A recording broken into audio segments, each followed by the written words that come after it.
VKI, KTF, KCF, KLF, KZF, SFJ, ISYF and WSO. You must be wondering, what are these? These are not abbreviation of movie names. These are the names of the Khalistani groups around the world.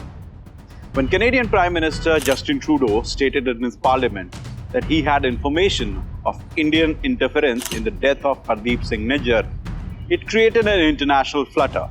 Over the past number of weeks, Canadian security agencies have been actively pursuing credible allegations of a potential link between agents of the government of India and the killing of a Canadian citizen, Hardeep Singh Nijjar. Some from his government even mentioned that this statement was based on inputs from the US. While India categorically denied any hand in the Khalistani separatist deaths, it surely underlined the fact that the North American nation has become a haven for the terror organization and activities. In today's video, we are going to talk about the diplomatic spat that brought the K discourse back into the international corridors. But before we get on to the video, please like, share and subscribe to our YouTube channel. In this video, we try to help decipher the various groups that have been trying to sustain the Khalistani agenda and who all go about supporting such groups.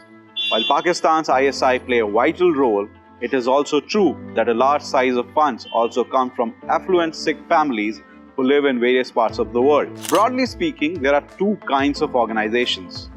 Terror organizations that create incidents like the Kanishka plane bombing or the blast that killed Beant Singh, Chief Minister of Punjab, in August 1995, and organizations like Seek for Justice that go about spreading their agenda and repeated attempts to create a global referendum for Khalistan, though it has failed miserably till now.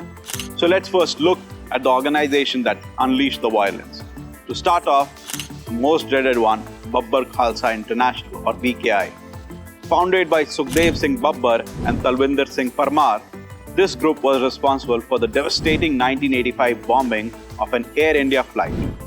Despite being officially banned in Canada, it continues to function. The bombing was masterminded by Parmar in Canada, where he made and tested the bombs. Parmar was killed by police in a gunfight in 1992, when he had sneaked into India from Pakistan. In 1995, BKI members plotted the assassination of Punjab Chief Minister Beant Singh through a suicide bomber, Dilawar Singh. Wadhwa Singh Babbar, who is based in Pakistan, is the current leader of BKI. The NIA has announced a reward of 10 lakh each for information leading to the arrest of several BKI terrorists. Let's talk about the organization which has been in the news lately, Khalistan Tiger Force or KTF. KTF was formed in the early 90s by Jagtar Singh Tara, a former BKI terrorist who was involved in the suicide bombing that killed the then Punjab CM Beant Singh. He was nabbed but escaped from the jail in 2004, but was caught again in Thailand again a decade later. This group till recently was led by Hardeep Singh Nijjar. His recent death has caused the present diplomatic discord between India and Canada. KTF has been notably active in Canadian circles, holding events promoting Khalistan. A video on the social media shows Nijjar firing an assault weapon in a forest. Another one of the organization is the Khalistan Commander Force or KCF. It was started by Manbir Singh Chaheru and a former cop, Sukhdev Singh Sukha Sipahi, who later started calling himself Lav Singh. KCF produced Punjab's most dreaded terrorists, Harjinder Singh Linda and Sukhdev Singh Sukha, who killed General A.S. Vaidya, the then in charge of the Operation Blue Star, belonged to KCF. KCF chief Panjwar, based in Pakistan, was reportedly gunned down in Johar town of Lahore in May this year. Now let's talk about KLF or Khalistan Liberation Force.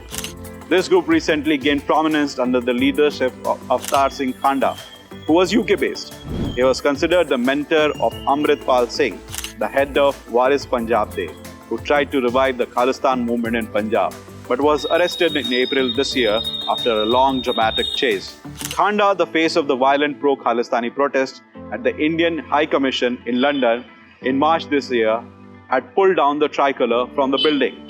2 months later, he died at Birmingham City Hospital in June after being diagnosed with terminal blood cancer. The news of his death spawned speculation that he had been deliberately poisoned. Now let's talk about Khalistan Zindabad Force or KZF. Headed by Ranjit Singh Neeta, this group is mainly based in Pakistan and has also conducted various acts of violence. Another key KZF operative, Gurmeet Singh, is based in Germany.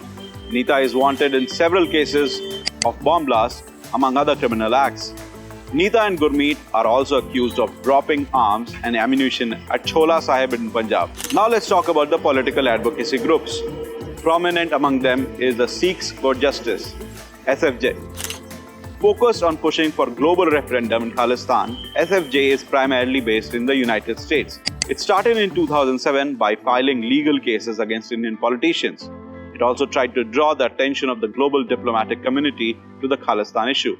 Its founder and spokesperson, Gurpatwant Singh Pannu, often makes incendiary speeches against India and the Hindu community. Another organization is International Sikh Youth Federation, ISYF.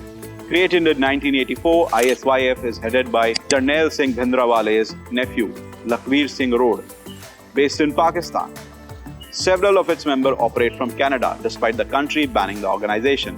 In 2018, Trudeau's India trip was marred by his proximity to a convicted Khalistani terrorist, Jaspal Atwal, who was a member of ISYF.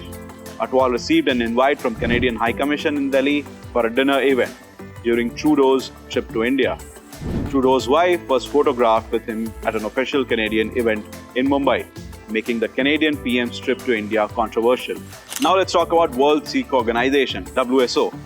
While not explicitly violent, this Canada-based organization is generally considered sympathetic to Khalistan cause and has been involved in political mainstreaming of the Khalistani narrative in Canada. Harjit Singh Sajjan, a military officer Trudeau chose as his defense minister, was accused of being a Khalistani sympathizer, as his father had been a veteran WSO board member. Financially, these organizations are often supported by funds from affluent Sikh families globally. Pakistan's intelligence agency ISI also plays a significant role in funding and supporting these groups. The recent statements by Prime Minister Trudeau have resurrected the discussion around Khalistani activism and its international implications.